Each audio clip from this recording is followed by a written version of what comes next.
Hi everybody and welcome to Lex's World, and today we'll do an important how-to episode about re-vegging cannabis plants in general, as well as monster cropping and harvesting plants a second time.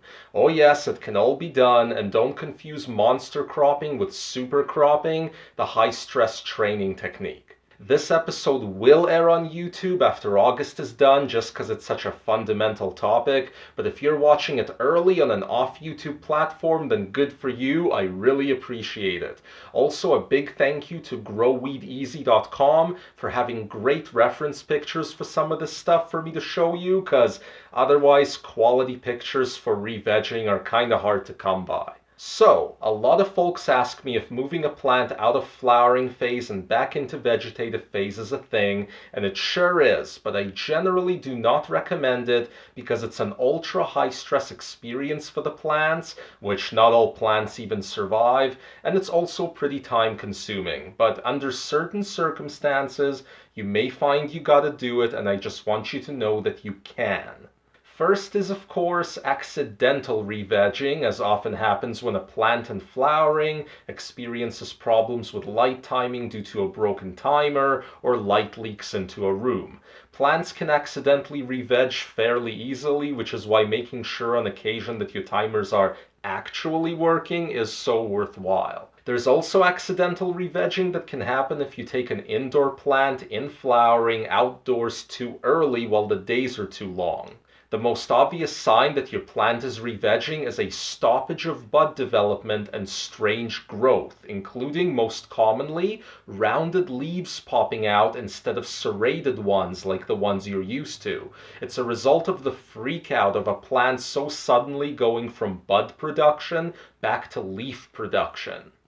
But then there is the on-purpose forms of re-vegging. The first kind is known as monster cropping, and that's when you take clones off of a plant in flowering. To do that with the least hiccups, try to take the clones in the first 3 weeks of flowering, though it is possible to do it at any time.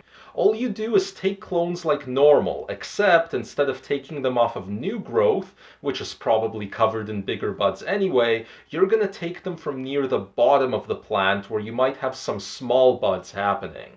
Once the clone is cut in the ordinary 45-degree angle way, just pinch off all of the buds to make sure that the clone immediately stops investing energy into them, and otherwise treat the clone like normal. Switch it to vegetative nutrients, to high humidity, and to a long light cycle. Everything. My advice is to put it under a light cycle where night hours are super short, like 20 on, 4 off, until it firmly re-vegges. You will notice that these type of clones take much longer to root than normal clones, and again, you'll likely see some rounded, non-serrated leaves popping out. But after about 2 weeks, proper-looking leaves and new growth will start to happen.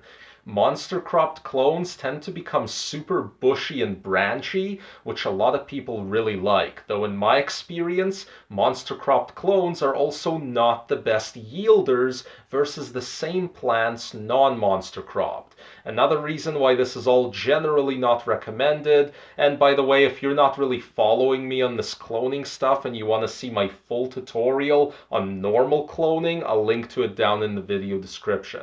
Next is the true desperado move, re-vegging an already harvested plant. This time-consuming procedure tends to only be worthwhile if you have a really amazing, super healthy plant that you want to replicate and you didn't realize you wanted to replicate it until it was almost time to harvest. To do this, just harvest most of the plant, but leave a few branches, nodes, and fan leaves that are green and healthy on the bottom third. A skeletal remnant, sort of. The nice part of this is you get to keep using the same dirt for another cycle. Again, ideally you'll want to pinch off any buds and place this stump with branches into a 20 on, 4 off light cycle. For a while, it may not seem like anything will happen, and in some cases the plant won't survive and nothing will happen, but if re-vegging is occurring, after a couple of weeks you will see lots of new leaves popping out, as in this picture of a before and after. Again, expect that your harvest the second time around will be smaller than your harvest off that plant the first time, so factor that into your decision as to whether this whole re-vegging fiasco is worthwhile. And there it is, everyone. That's re-vegging and monster cropping in a nutshell. Hope you enjoyed today's episode, and if so, subscribe, hit that like button, and we'll see you all next time.